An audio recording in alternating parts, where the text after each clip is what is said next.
So we have a brand new episode of Merchantry Podcast, but this is very different. I have a really interesting person and a really interesting format. For the first time, we are going to have this episode playing both on Merchantry as well as Subscription Radio. And I have with me the host of Subscription Radio and also a really cool e-commerce veteran, Ben Fisher. Hi, Ben. Hey, Ashwin, good to see you, man. Good to see you. So this has been in plans for, I guess, 6 months now. So I'm really glad that we found the time to do this. So, and I have so many questions. Yes, of course, about subscription and e-commerce and so on. But to begin with, I'm very fascinated by your journey, right?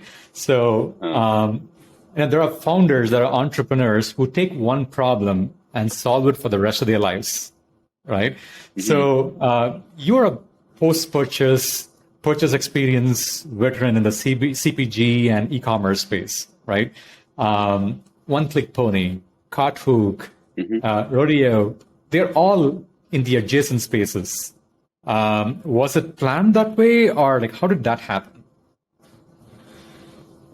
Yeah, so it was planned. I'll say before that, I think, I started building companies, well, we'll call it professionally as an adult around 14 years ago. And early on, my background's as a developer and designer, and one of the early challenges I had was coming up with really cool ideas, but struggling to monetize it. Mm-hmm. And so after my second company, soon after college, I basically was like, I looked around and I was like, I'm going to focus on ways to help other entrepreneurs make more money, because that's a pretty straightforward business model. And when I looked around in categories, e-commerce was the obvious one. Right. And so Carthook. So the funny thing is, I actually built One Click Pony before doing Carthook. But at the time, I didn't have experience in e-commerce. I had an idea. The idea was a one-click buy button that could be embedded in email. Amazon's patent had literally just expired. And so I think that it was actually funny seeing Fast, Bolt, a lot of one-click payment companies coming out in the last like few years. Although I know Bolt's been working on it for a while, but long story short, working on One Click Pony was how I met my future co-founder of Carthook, Jordan. Jordan was an e-commerce merchant himself who was looking for a technical co-founder. And so at the time, Jordan was building out like a cart abandonment app. So it was helping recover abandoned shopping carts. And so that was a product that he had used himself as a merchant, and he had built and sold an e-commerce brand. And so when he and I linked up, that was the original idea for Carthook. I loved that he had a lot of domain expertise, specifically in e-commerce. I really had a lot of experience on the B2B SaaS side. And I was looking for someone who, quite frankly, was like a deep expert within e-commerce. And so for the next several years, we were building out the cart abandonment app, and that pivoted into, at the time, this is relatively early Shopify days. Like Shopify was still private, and I think Recharge had fairly recently launched, and so we just sort of, I think Shopify was like our third or fourth integration. We started off in like a bunch of like random e-commerce platforms and AmeriCommerce and BigCommerce, then Shopify, and we just saw all this energy in the Shopify ecosystem, and then identified this challenge around abandoned carts on Shopify. And then as we were digging in and talking to our merchants, we saw this even bigger demand for, at the time, was like a one-page checkout and post-purchase upsells. We saw a lot of people coming from ClickFunnels who were previously selling info products, and they were trying to get into drop shipping, and they couldn't sell the way that they could sell in ClickFunnels on Shopify. And so we took a bit of a massive pivot in the business based off of all of the feedback and conversations we were having with merchants. And that's when Carthook became the product that people got to know. And so at that point, I had already decided, I had decided that, yes, I want to focus on e-commerce. It's like a huge market. Right. I love building tools and building products that help, you know, entrepreneurs make more money. And so, yeah, that's it. So for that, to that extent, yes, it was perfectly planned. But after the pain of early Right. on coming up with products and not being able to figure out how to monetize them, Right. and during that experience with Card, like, we'll say I fell in love with e-commerce, learned a whole lot more of it, sort of like we'll say on the ground on the ground, and then working with all of the merchants. And then even after I left Carthook, there was a brief Mhm. period between Carthook and starting Rodeo. I was consulting as a fractional CTO for subscription e-commerce brands who sold CPG products. And Right. so I was already sort of like, all right, I've picked a lane. I'm going to stay in this lane and then try to leverage that as like my, we'll call it what we'll call unfair advantage. Yeah. All the life's mission. Right. Yeah. Yeah. So one more question before we go into the big, bad, beautiful world of subscription, right? So One Click Hmm. Pony, who named it? Such a Uh-huh. beautiful name. I did. Thank All right. you. That's Um, that's awesome name. Is there a history behind it? Is there trivia behind it? I've always loved naming, and so I mentioned my background as a designer and programmer. So I was worked in advertising. Um, I would say between during college, like all my internships were at ad agencies. I was a Flash developer and designer, and so like branding and like even my portfolio for my work back then is online. So I've always had a lot of fun naming things. And obviously one click buy button at the time. And then I just thought it sounded the Pony Express. Right. And it just sounded like sort of fun and easy to use. And Amazing. the irony of that is that Rodeo is an evolution of One Click Pony. And so Hmm. we still played with the horse piece. Um, and so we're like, well, it can't be, if it's not going to be a pony, what's it going to be, a horse? Oh, no, one click horse. And so, anyways, that's where we kind of were playing around the idea and came up with Rodeo. Yeah, I So saw this fun. on your About Us page where you say, we are rodeo because this is not our first rodeo, right? So Yeah. that was cool, right?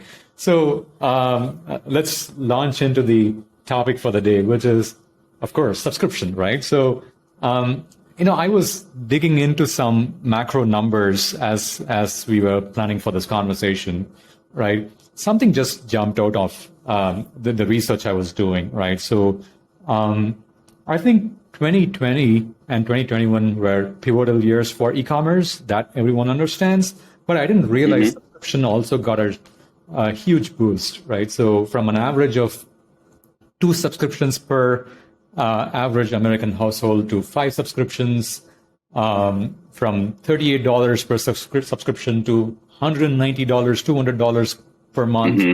So it seemed like 2020, 2021 were the Wild West for subscription commerce, right? So, and so I got into digging further. And so I was looking at the discretionary spend budget for an average American household.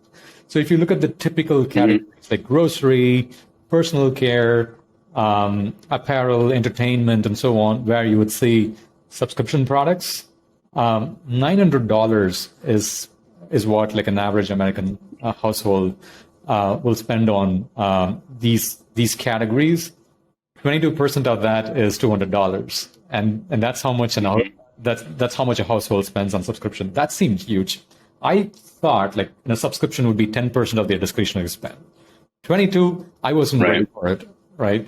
So, hey, did this all happen during the pandemic? Like, did this shape your journey towards rodeo? Like, how do you see these numbers?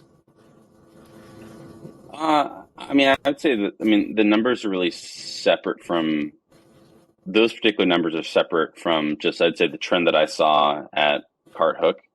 And also in my own life. So I'm like an automations nerd where I've had an assistant for 10 years. I've automated everything from like I had my like at one point like my assistant was like running an Airbnb that was paying for my rent. I had a nutritionist who did my macros and like Wow. found and then ordered my food and had it delivered to me wherever I was in the world. Like literally, there's a service that they basically you'll do like a weigh-in every week, and they will use Grubhub's API to find foods that basically have the nutritional contents or the macros you need to try to get to like your weight loss goal or your whatever your goal is. And so like I lost like 30 pounds ahead of my wedding just using the subscription service. And Amazing. so for me, subscriptions have always been a big piece of my life. And then in looking at and talking to merchants, especially in Shopify, I saw it as like this is a genie out of the bottle. And I was like, why wouldn't, if I'm doing this, and I would certainly consider myself an early adopter. Mhm. I live in New York City. I'm 37 now, but at the time, I was probably like 30. Well, I guess when I was going through this observation on subscription, I was in my late 20s, and I was like, this makes so much sense generally. Mhm. So those numbers don't surprise me. I think, the flip side of that too, though, is if you're talking about $200, the average order value of, I don't know what the average order value is actually of like a typical CPG product, but let's say the average order is like $30, 30, $40, whether you're like subscribed to Canopy Mhm. or, Jock Coffee or Mudwater or whatever. Like, when you talk about subscriptions, we're not talking about Netflix and Hulu, which are like, I know they keep increasing the prices, but those are like, like $10 like subscriptions. Like the CPG, we're talking about much higher average order value. And so the $200 isn't that surprising if it's, let's assume the average order value is like 35, $40. That's, Right. like, I guess around five things. Yeah, that's in the ballpark. Yeah. Yeah. Yeah. So, but like in terms of growth rate, right? So, I mean, I was Yeah. reading through, Toby's letter last week as they announced the Mm-hmm. Shopify layoff. I mean, nobody expected e-commerce to grow that fast, and it was at its Yeah. peak 17% of retail sometime in 2021. Now it's back to 14%, Mm-hmm. and nobody expected that raise. Nobody expected that fall Mm-hmm. either. Now we are on the trend line, and that's frustrating for a lot of e-commerce corporate strategy folks because a lot of predictions were made based on the curve going up, right? Amazon Mm-hmm. rented a lot of space, people, Shopify, hired people, all that happened. So I haven't seen Yeah. a similar stat in the subscription world, but I saw something which is in our Mm-hmm. report, like we co-authored, right? So we said like the growth Yep. of subscription commerce between 2020 and 2021 was in the 80% range in terms of GMV, but now it's coming down to 20, 30% and so on. Still a good growth rate, I would say. Mm-hmm. But like, what's causing this drop? Is it because of the economy, or like, was it always the COVID aberration that caused that GMV increase? Yeah. I think, obviously COVID accelerated a lot of things. And I think the biggest thing it probably did is it accelerated awareness. Mm-hmm. And so I don't, I mean, I'm not I can't say how long I thought we'll call it like that growth post COVID or during COVID would continue. Um, it's not that surprising. I didn't predict it, but it's not that surprising that things have tapered off and kind of gotten back to where they would be on the slope. Mm-hmm. Um, at least, I mean, it's also a very, I can speak from the American perspective, or even not even American. I can speak from my perspective as someone living in New York who's super busy, and like I think that people my age or our age, I don't actually know your exact age, but I Just think slightly older people than our you age, are. as you slightly older, okay. Yeah. Um, I think that as you get older and you have more discretionary income, like if you were a millennial I guess they called it a bridge millennial, I'm Mhm. technically a bridge millennial. Um, as you have more money and less time, generally what you do is you use the money to buy back your time. Right. And so I think subscriptions, and we saw this also with Amazon, right? Like Amazon introduced subscribe and save however long ago. I think that, there are aspects of subscription that can be super convenient, because you don't want to have to think about it. And I think most of us, part of the reason I've eaten the same meal every single day for the last 8 years for lunch is I just wanted to make a decision and not have to think about it again, because it's the same decision I have to make every single day. And no one wants to think about when they have to buy toilet paper again. No one wants to have to think about when they have to get more coffee. With that said, subscription is not perfect. And so I think that, the familiarity with subscription as a business model, as well as just, I think more and more brands offering subscription, like with the whole DTC channel blowing up. Now shoppers, wherever they go, they see a subscription option, which I don't think was certainly not as true before. And so I think it's also a matter of just of that. Yeah. No, well, what do you think? Yeah. What's your purview? Yeah. So, so I have tried subscription products on and off. But I like to change my food change my lunch every afternoon. So Yeah. I'm that kind of a guy. But like, there are some products that I buy, like, shaving creams and deodorants and so on, like that I'm not going to change. So I do subscriptions for all of them. Right. But there was fascination for buying socks online and on subscription model. But now I have like maybe 200 pairs of socks. So I'm not going to, I'll stop that subscription. Right. So, so that's my tryst with subscription.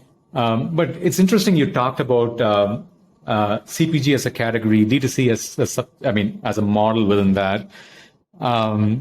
So the new customer versus repeat customer for a CPG brand, which is on the DTC channel. Right? So if you look at those numbers between, say, 2022 quarter one versus 2022 quarter two, which is the recent quarters that we have, the new customer addition has actually slowed down. Or in fact, I would say there is negative growth, right? Like there's a decline in new customer addition by 10%. It's slightly better this quarter, like it's 8% or so on. But what's really saving the day is repeat customers. That's also declining. I think that's the function of the market that we are in. But in Q1, repeat customers accounted for nearly 40% of the growth for CPG. In Q2, it's like about 25%, but it's positive, unlike new customer addition growth, which is negative, right? So I think that's kind of like, that kind of sets the tone for the importance of subscription or importance of like loyalty and bringing the customers back, and so on, right?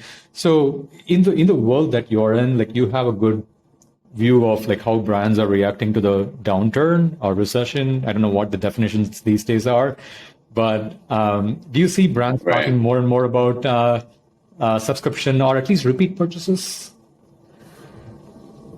Yeah, I mean, ultimately, I think this goes back to even brick and mortar businesses, but it's like there's basically three ways to make money, and there's always that. Well, we'll go back to the cliche thing of like an existing customer's worth, however, let's say 10 times more than a new customer, right? Like that's not new, and so in business, it's always been that basically the frequency to build a great business, you basically need frequency and then increasing average order value. Because ultimately lifetime value is what is like the lifeblood. I mean, you can get into the nuances of that around cash flow. Like the lifetime value over the course of 10 years matters, but like for most brands, they need a 90-day payback period on their ad spend. So it's more nuanced than that. But what I'll say ultimately is that, this idea around like, how do you get people to come back and repurchase? And then how do you also get them to ideally spend more when they come back? Those are really, I guess we saw that firsthand with CartHook, where the whole value of of CardHook was enabling people to, in many ways, make their profit on the first purchase through the upsell. They'd break even on the original purchase. They'd like basically advertise on Facebook or Instagram like the winning product, the product they knew had like the most amount of interest, and then they would invest money. They would try to at least break even on the first purchase, and then they would make the gravy through the upsells, the post purchase upsells. Right. And so, yeah, I guess it's not that surprising to me. I'm curious with that number that you see of returning customers, if that includes subscribers or not, because I think when most people talk about returning customers, I don't know how much visibility any company has into the recurring revenue of an e-commerce brand. Because when I look at, one thing I'll tell you is when I look at like any of the products out there that estimate store revenue, and granted, the way that a lot of those sites do it is they'll basically buy an order, wait a day, and buy another order, and they'll see how many, like, what's the gap between purchases. But by and large, I think a lot of them don't reflect subscription purchases, which if you're measuring by the gap in orders, that wouldn't make sense. But I think there's a lot of different ways that, I mean, including PipeCandy, I mean, like that you could go about trying to estimate revenue of a brand. But what I'll say is like subscription brands have always seen drastically underestimated in their revenue. When I've looked on any whether it's on any of these different sites, and true. so I think that's really interesting. And what I will typically say is I typically see around at least 50% of a store's customers, if you offer subscriptions, about half of them are subscribers. And those 50% of subscribers probably represent about 60 to 70% of the store's revenue. And so that goes back to, I guess just the importance of everyone. Well, it goes back to just like everyone who's offering a subscription model, they want subscribers. And I've even seen a lot of brands not even offer one-time purchases of their products, but instead just trying to push the subscription model. I've always pushed back on that because as a customer and as a consumer, that like drives me freaking bonkers. But what I'll say is the trend that I've seen, and in some ways I think VC money has pushed this in part because every CPG brand wants to say that they're a subscription brand. What's weird about that to me though is it's not really a subscription in the sense of like you can't skip paying a month of Netflix, right? Like if you can't skip a month of paying for Adobe Cloud, right? Like when you talk about recurring revenue, especially as someone in B2B SaaS, like recurring revenue is recurring revenue. And in CPG, a lot of the challenges are around anticipating replenishment. And so this idea of the fact is that people need to be able to skip. People need to be able to pause. The number one reason people cancel is too much product. It's product pile up. And so I think the weird thing of that is that the subscription model, as powerful as it is and as attractive as it is for a lot of e-commerce brands, it's not always the right move for the consumer. And I think, the truth is that going back to your stat, a lot of, I think once most consumers find something that they like, they'll stick with it as long as they have a great brand experience. And so my guess is going back to COVID, a lot of people were exposed to brands that they'd never experienced before. And so they developed some habits. And so, yes, returning customers is going to be, or is naturally higher if they had a good experience. The drop in customer acquisition is not surprising because brands have really pulled back on ad spend. Part of that is due to like iOS changes, right? And Facebook, and but then also then you combine that with like the pullback in VC investment in like the category. So I'd say the customer acquisition piece is not surprising at all. The returning customer piece, I think, is more just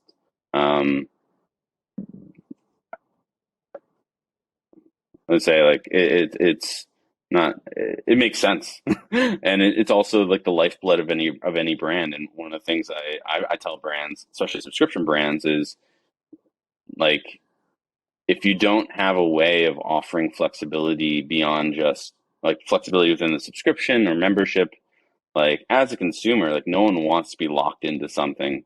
And so if you're only offering subscriptions, for example, how are you getting returning customers, right? Like if your subscription model, and going back to your stat, if let's say the average American household spends $200, and let's say that represents 4 brands, Right. Now there's like thousands of companies offering subscriptions. So how many brands in parallel is someone actually going to subscribe to? You're not going to have a subscription to everything. And given that the average order value is so high, like it's from a financial perspective, not It's reckless. possible. Yeah. And so, well, and sorry, I know we kind of went on a tangent, but I was gonna say one other thing I've been thinking a lot about is like, I think it was like a triangle where most people will probably have a primary subscription in the category, where they'll have maybe their primary like 1 or 2 subscriptions. Then they'll have secondary and tertiary subscriptions. And so those are things where like their primary subscriptions, maybe like their favorite coffee, that like Jot or whatever, where they're like, I know I want this every few weeks to show up to my house.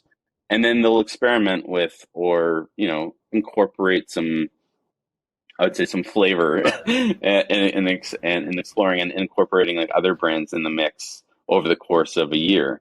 But they're not going to be subscribing in parallel to like 10 different products. That's right. So in fact, I was speaking to Leo of Repeat.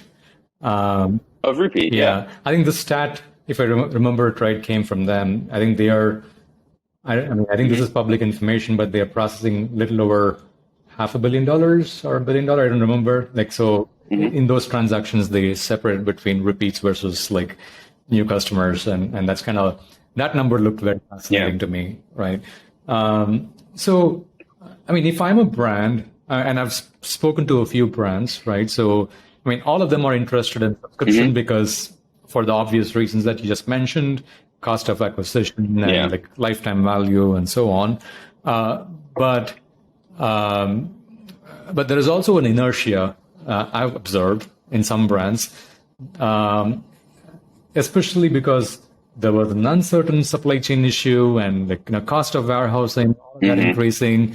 And you know what, subscription is important, but I struggle to get traffic to my website. Only if I get traffic to my website do I even get the subscription in place.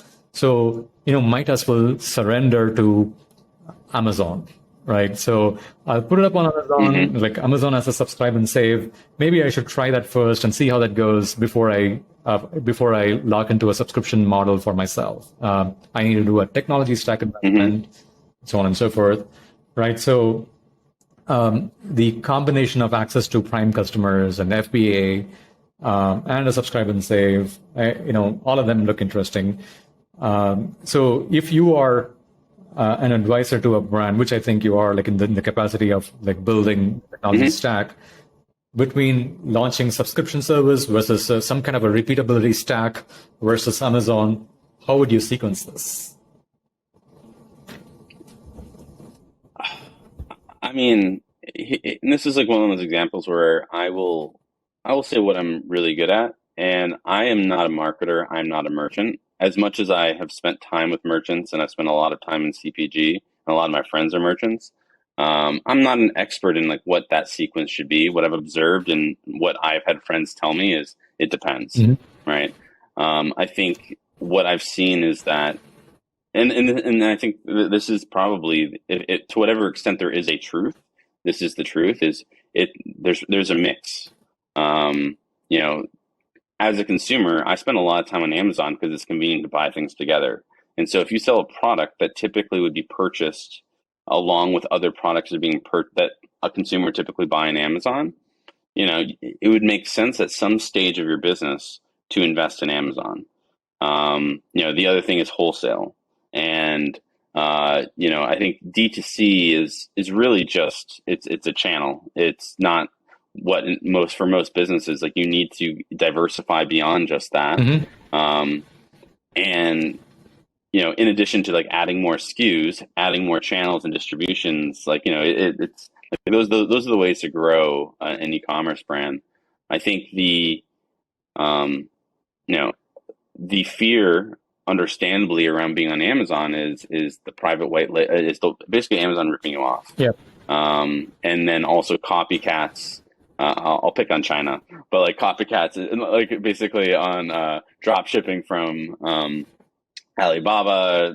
Basically, those are very real things that are scary. But for the brands, and like one of my mentors, who's an e-commerce merchant, known him for about 20 years. He's also happens to be one of our investors. He basically was like, as much as he hates Amazon, they do so well through Amazon that they can't ignore it. Like they make more through Amazon than they do through their D2C channel. They also started off doing brick and mortar and Amazon before they did D2C, so they never really built up their D2C channel. Mm-hmm. But just, I think what he said was, this is someone who spends a lot of time dealing with people copying their brand and doing like knockoffs and trying to enforce your trademark. Mm-hmm. And all these things that don't sound like a whole lot of fun. And so I would say there's, depending on the product and depending on the stage of your business, you're probably going to and want to invest in Amazon as a channel. Whether or not you do that after at what stage do you do that, and how soon after? If you start off in D2C, do you do wholesale first before doing Amazon? That sequence, I don't know. And I think that also depends a little bit on your particular product. You certainly lose a lot of the direct connection to your customer, but you would lose that in wholesale too, right? Like that was one of the big things. Like if you sell through Walmart or Target or whatever, like you have the same issue as selling with Amazon. But when you look at how much money and like from a cash flow perspective for these brands, like when you get to the stage of actually, or the scale of being able to sell through those, it can be such a substantial amount of money that you just can't ignore it as a business owner.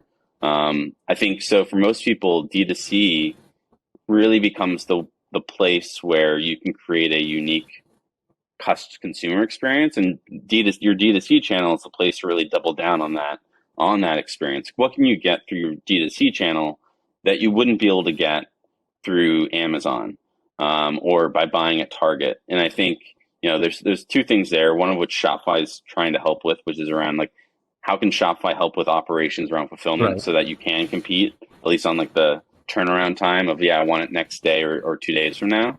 But I think that's where the subscription model, but also membership, are both really interesting ways for a brand to add additional value through their D2C channel, that some consumers might be like, I'd rather buy it on Amazon, but I want these perks of buying it directly through the channel. I'll give you one example. Mm-hmm. Like Jot Coffee, who's one of our customers, they have a product that is only available to subscribers. Mm-hmm. So you can only buy it through their D2C channel. It's also, it's basically a artisanal small batch coffee that changes every month or less. And so what that product itself changes also. And so like, that's one of those examples of like having a cool perk where, like some people might still buy the product through another channel, but ultimately if you love Jot and if you want to have, like, if you love sort of the experience of, new flavor of coffee. And I've also heard that some people, like going back to like the report that we collaborated on, like when you dig into like what are the reasons people subscribe to brands and why do they subscribe to D2C, curation was one big piece. Another one was feeling like you have a more basically access to higher quality products. And so if going back to just thinking about your subscription experience and thinking about your subscribers, I don't think that this experience shouldn't just be reserved to subscribers. I think that's the other piece of this, is that when you're talking about like repeat purchasers are the folks who are saving the day. Subscription is a business model. It's not how consumers think. Like I joke, like the job to be done is not, as a consumer, I don't care about subscriptions. What I want is the product when I want it and when I need it. And so I think that's actually sort of the gap that's been created. that I'll say, like, just to completely like tooting our own horn, like that's the gap we're trying to close, which is with One Click Pony. The whole idea was how can we enable, basically we worked with CPG brands enabling one click buying, and what we would do is we'd send smart reminders to consumers. And this, again, it's crazy to think, but I originally built this 7 years ago before doing CartHook.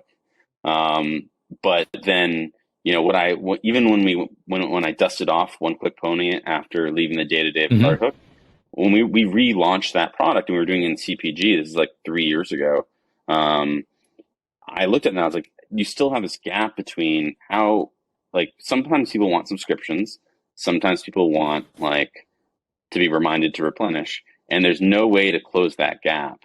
And it wasn't until Shopify announced, like, their subscriptions API where I was like, finally, we can take what we were already doing with One Click Pony and try to effectively create what I consider like the consumer-centric way of providing a great experience, where it's like there's a continuum. I don't want to always be a subscriber, and I don't always want to be having to think and like buying. And it's like there's this wide middle ground that I think Repeat's done an awesome job bridging that, like, or at least around like the replenishment period, replenishment function. And then there's so that's that to me is interesting. And so the way you framed makes a lot of sense. If you look at the jobs to be done for a consumer, subscription is an industry term. The job to be done is like my pet is running out of like pet food, like, and he's going to get cranky, so I need it when I need it, right? Or I don't need it because like him and I are on a road trip, right? So that's essentially how the job is described. That makes total sense. And subscription, like you said, is also in some ways a product of like the amount of money that was available out there in the market to build something that would like, contractually position what is actually a repeat purchase into a subscription purchase, right? On Excel sheets, it makes sense. Just switching gears a little bit, I saw this. I mean, I don't remember who said this, but like I really like the way they put it. Like, so if you look at Amazon, that's for distribution and that's for top line. If you look at DTC and subscriptions or repeats, however you want to frame it, that's essentially the frequency part, and with frequency comes loyalty, with loyalty comes better margins, right? So, but if you look at the economy as it stands today, you certainly need margins because you're not going to raise money any soon. So D2C becomes that much more important. Repeatability or repeat customers become that much more important. So that's how you position repeat or like subscription replenishment repetition stack to merchants. But they cannot ignore Amazon because be it advertising effectiveness inside Amazon or like the FBA part of it, all of that, like Amazon is like making an infrastructure that is too hard to ignore in this climate, in this market, right? Which kind of brings us to this question of buy with Prime. So you're a one-click veteran, right? So Amazon is now taking this buy button to where the customers are. What is it a Trojan horse for? And what is Amazon likely to build next with Buy with Prime? I mean, people have been speculating around, we'll call it like Amazon building, like what is Amazon going to build for brands to like sell their own products? Excuse me. I mean, I think they had originally tried building what today is like Shopify. I think Amazon had launched a similar product like probably like 10 years ago. I don't remember even what it's called. They subsequently killed it. I mean, obviously what Amazon wants is to be ubiquitous across the entire internet.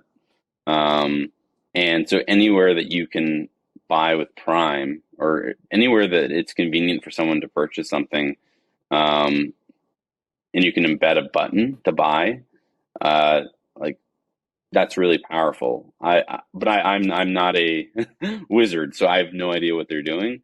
But I'd be curious to hear what do you like? What are some of your guesses? So, um,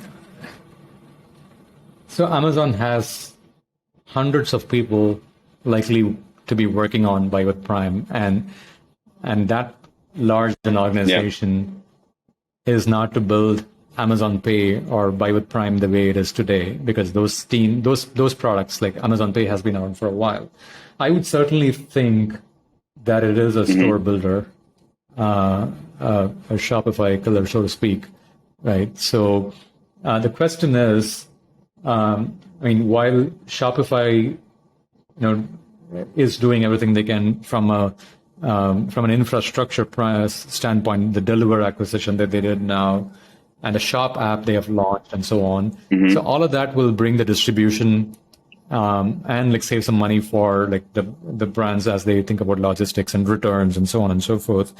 But what is missing for Amazon is how to take its Prime customers who are big spenders to brands who are reluctant to come into Amazon, and how can they make more money for their Amazon advertising business? So Amazon has been traditionally penalizing sellers who are taking traffic out of Amazon, but essentially, I think that's a role reversal, so to speak. So Amazon is encouraging it in some way by, I mean, that's kind of what I would think they would do. The revenue they would generate from advertising from brands that are not selling on Amazon, and also Amazon Pay revenue, and understanding and power. I mean, what sells through, and like and powering the shopping experience for like a brand. There is a lot of positive for them to reverse their approach towards like seller versus a brand which is not part of the marketplace ecosystem. I would strongly believe they would launch a store builder. But what would be interesting to see is, will they think of subscription as a native feature for that store builder, right? So will Subscribe and Save be a part of that experience, right? So if that is the case, then then it becomes that much more friction free for brands to embrace that, because all the infrastructure to support Subscribe and like sending parcels every month and so on, and stopping and starting, all of that is baked into the experience by Amazon, and they just have to like embrace it. Yeah. I mean, we are speculating, but I think like that's not out of the scope of things, I guess. Yeah. It's definitely not. Yeah. No, I think.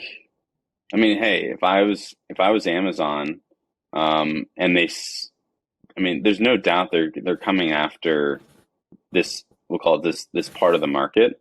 I think they have a couple challenges. One of which is reputationally how, like reputationally the experience that merchants have had around Amazon, and knowing that it's kind of like once you open that door, you start getting beaten down around. You basically, it's around everything around competitors, potentially Amazon copying you, losing control of your direct connection to the customer. Now, maybe in this, we'll call it in this store builder world, the brand is able to have more of a direct connection to its customers. I mean, we're brainstorming right now. So maybe that would be it. Like, I'm just trying to think of like, what are the reasons why brands wouldn't want to do it? And a big piece is skepticism of Amazon, as well as, I think, I mean, Amazon's so big. I don't know if they can help themselves of just, their whole thing is getting the customer the lowest possible price. And that's for a lot of D2C brands, or for a lot of brands, they don't want the lowest price. And one of the challenges actually you'll see your same product, if you're a merchant, advertised for less on Amazon than what you sell it on your store, right? And so what ends up happening is, that's not a great experience either as a brand, whether if you're selling a luxury product or something where you have a certain price point and you're trying to, brand yourself. They're basically messing with your own approach to how you're trying to market or position your business in the market. I also think that Amazon, I'm trying to think of consumer products that Amazon has been really successful with. Because I feel like what they've been really good at is aggregation and but I haven't seen them.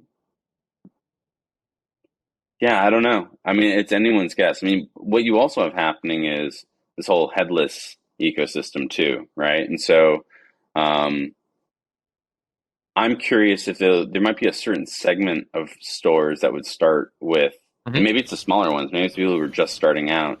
That for them it's easier to start selling with a Amazon Prime store builder, because it's very similar to drop shipping, where you basically probably have like fulfilled by Amazon built in. There's like a lot of benefits, and it takes a lot less cash and like investment in infrastructure from day one. So I could see that. But this is actually the type of question where I'd want to just talk to a bunch of brands and be like, what do you think of this? And like, what are reasons you would or would not do it? And and for the brands you don't want to do it, what would it take for you to do it? But I think with a lot of stuff, the devil's in the details of what does it actually really enable or not. Right. So, I mean, I was just watching Amazon's numbers, and one of the things that's fascinating is the fire hose that feeds them, which is the new merchants onboarding onto the marketplace, that has slowed down, right? So Amazon's competitor is not like just Shopify anymore. It's TikTok, right? So I would rather buy from Best Buy, rebrand it with my name, sell it on TikTok, and be done with it, right? So why would I set up a shop on Amazon and pay 40% to them, right? When I can sell it through TikTok and maybe drop ship it, right? So, if people are not going to come on Amazon and set up shop, Amazon needs to go to where they are, and the store builder is a way to get there. It still does not address the competition, which is these video sites which turn into commerce experiences, right? So this is part of what makes e-commerce very exciting, because video commerce was in the periphery, but TikTok is kind of making it a viable channel for you to sell something and make $1 million GMV within 6 months. So who knows? Mm-hmm. Right? So coming to Rodeo, right? I mean, so what is your thesis?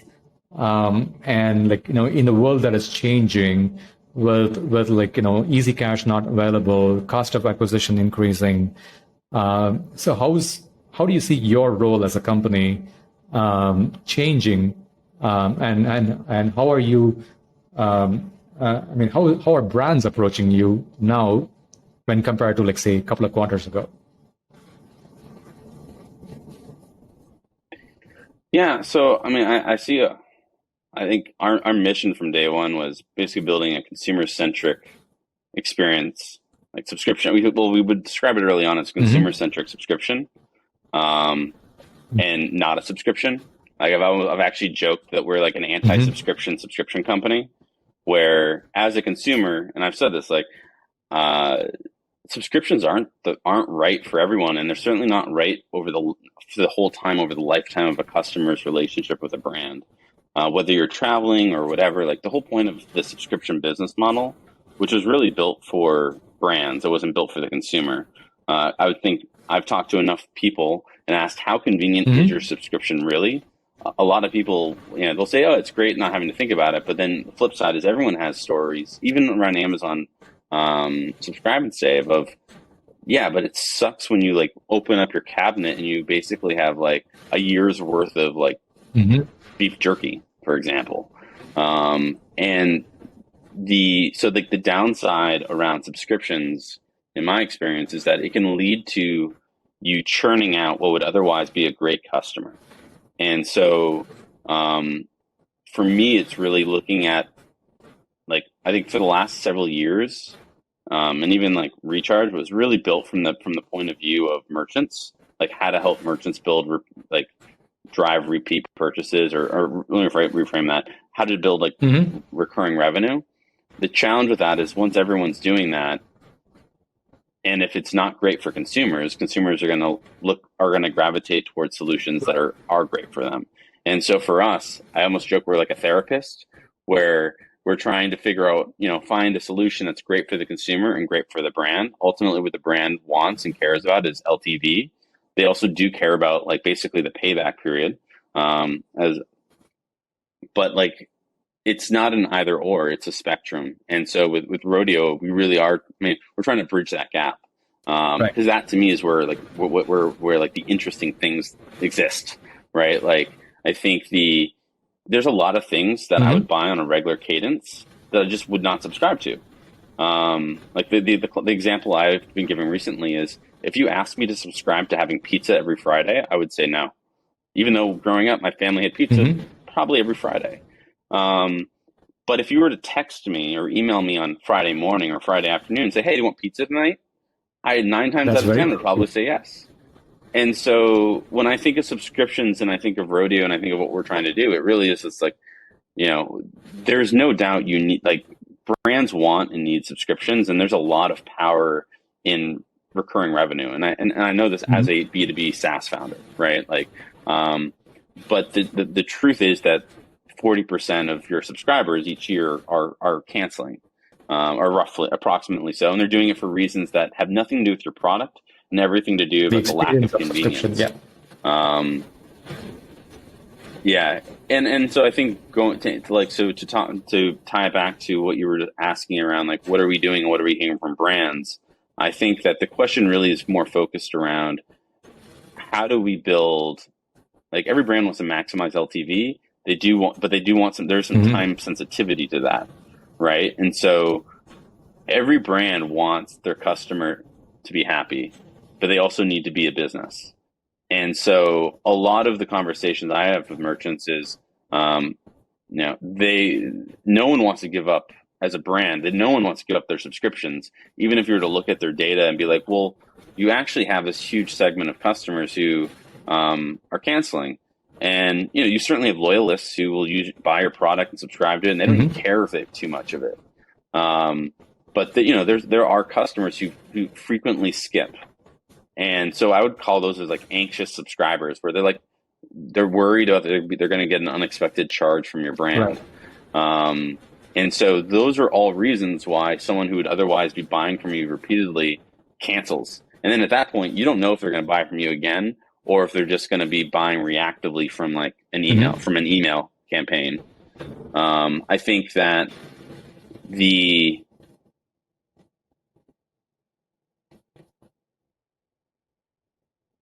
still a huge amount of bullishness around subscriptions, which as I said, I think it's a great business model, but there's more nuance to it. And ultimately, and I think it's probably cliche at this point, but part of what was great about the D2C category is we were talking about like D2C brands were building a great consumer experience. I think what's ironic is that most subscription experiences of a brand, there's really not that much to it beyond basically a contract that I'm going to force feed you every month. You send 20%, you might save 20% off, but I live in New York City. I have a relatively small kitchen. You're taking up physical space in my apartment. And so I think that with brands, especially with what's happening around VC money, as well as just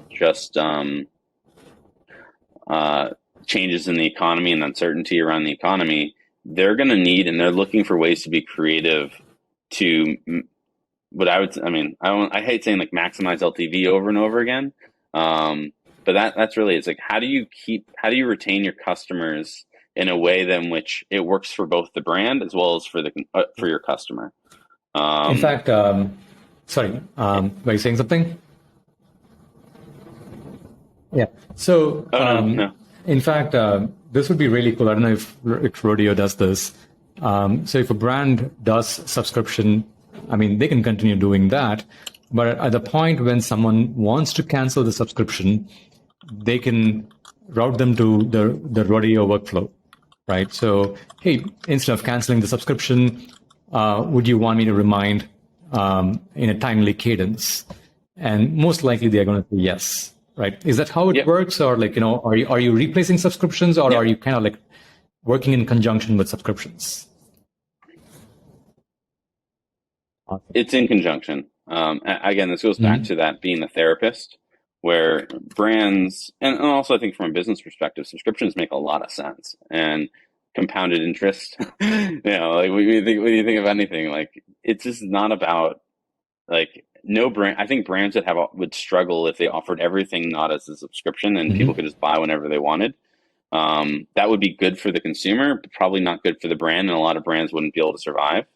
And so it goes back to that middle ground where I think it's really about, so with Rodeo, it's about offering flexibility around the subscription or membership where, yes, if someone's going to cancel, providing them with the opportunity instead to like pause and effectively get a smart reminder every X days that asks them, hey, are you running low? Right. Do you need more? And then facilitating it so that, it's basically with a single click, they're able to replenish, and, there's upsells and cross sells, or they can snooze the reminder. And so again, going back to like this tagline I talk about, like it's convenience without the commitment. I think that when I talk about a company's customers, your subscribers are automatically replenishing, but then people who aren't subscribing, they're really a reactive customer, where they're buying in reaction to your email marketing, or if they think of you. And so doing this, like what we call like the just-in-time subscription or on-demand subscription, is like a happy medium where some people just want a subscription. Some people will never want to subscribe. This is a way to bridge that gap where you can probably get a higher number of people who would otherwise never subscribe to your product. But if you gave them full control over the subscription cadence, then they would. And there are people who, they've experienced your product. They like the convenience, but they are either anxiously waiting to be overcharged or charged when they're not expecting it, or worried about pile up. This is again a way of keeping someone engaged with your brand without them having to fully leave without kicking them out of your program.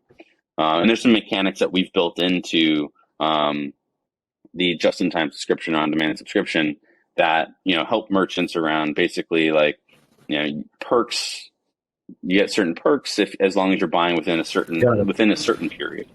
But the idea here and the goal here is to give the consumer the control of when they're being charged and making sure that they actually, in fact, want to be replenished. That makes a lot of sense. So that makes a ton of sense. Like that is the flexibility that will actually keep the customers. It's counterintuitive, but you would rather have that customer repeat like in a predictable manner than completely churn, right? So we're kind of up on the clock. So and I'm going to throw a few rapid fire questions across to you. Yep. So are you a bookworm or are you a podcast nerd? Bookworm. Okay. But I listen to audiobooks. What's the one that you're listening to now? Often. I'm actually listening to $100 Million Wow, what's Offers. that? I have not heard that. Yeah, it's actually a really great book. It was recommended to me by a friend of mine who works in sales. It's kind of a cheesy title, but so was I Will Teach You to Be Rich, which was also one of the most impactful books in my life by Ramit Sethi. Like I think, it basically is talking about just how to create I wouldn't say like it's about crafting offers. And about understanding, really, it's about like positioning value, your product or your offer. Lovely, I'm going to check that. I've not seen a book like that, I guess. So I've seen books on negotiations, but like creating an offer. Yeah, wow. It's like $1. You can buy it, $1. Okay, so if our listeners have to reach out to you for partnerships or understand more about Rodeo, what's the best way? Mm-hmm. Yeah, so my Twitter handle is skinny and bald because I'm kind of skinny, kind of bald. You can email me at ben@hey.rodeo, and that's hey, Hey, period, rodeo. But yeah, I mean, Twitter's great. Email's great. Obviously, we also have our subscription podcast, subscriptionradio.com. But yeah, no, anyone who's interested in talking about or nerding out around subscription and e-commerce, like we think about this a lot. And for me, coming from both the design and technical side, I think, I really spend a lot of my time thinking around the experience and how to improve consumer experiences. So if any merchant ever has any questions or wants to geek out on this stuff, I'm always happy to talk to them and see what suggestions I might have or anyone on our team might have. I think the other thing is starting with CartHook, I've had a lot of experience navigating and sort of bending the Shopify platform to accomplish things that might not be obvious of how to do or weren't possible to do. And so if anyone's having questions around Shopify and stuff like that too, perfect. Happy All to right. help. So, I introduced today's guest as Ben Fisher, but as I see the screen, I think the name DJ Fish is actually more elegant because, I've seen Ben's subscription radio. I've listened to it. He pours his heart and soul into it, and the guests are fantastic. So you should, I'm not saying this because he's paying money to say this, but subscription radio is awesome. You should listen to it. And follow him on Twitter and check out Rodeo. Thank you so much, DJ Fish. And it was fun, doing the role reversal and hosting you for a change. Oh, this was awesome. It was uncomfortable. I've never been on this side of the mic before. And I was like, where can people find you? I am on Twitter as well. I am Ashwinizer, ASHWINZER, on Twitter. Cheesy name, but forgive me for that. I'm also on LinkedIn, Ashwin Ramasamy. Yeah. Mm-hmm. Yeah, and then they can check out PipeCandy and Google for e-commerce data, search for PipeCandy and click so that we get some SEO juice, right? So, and our reports, we co-authored a report on subscription commerce industry and the state of subscription commerce in 2022. You can find it on hey.rodeo or pipecandy.com. If you're a statistics nerd, there's a lot of statistics that you would enjoy reading from that report. It's a free download. Go check it out. Until we meet you on our respective episodes again next month, it's DJ Fish signing off and Ashwin signing off from Subscription Radio and Merchant Re respectively. Yeah.